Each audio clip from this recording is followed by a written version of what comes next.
मन उधाण वाऱ्याचे गुज पावसाचे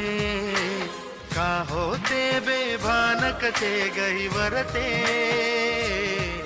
मन उधाण वाऱ्याचे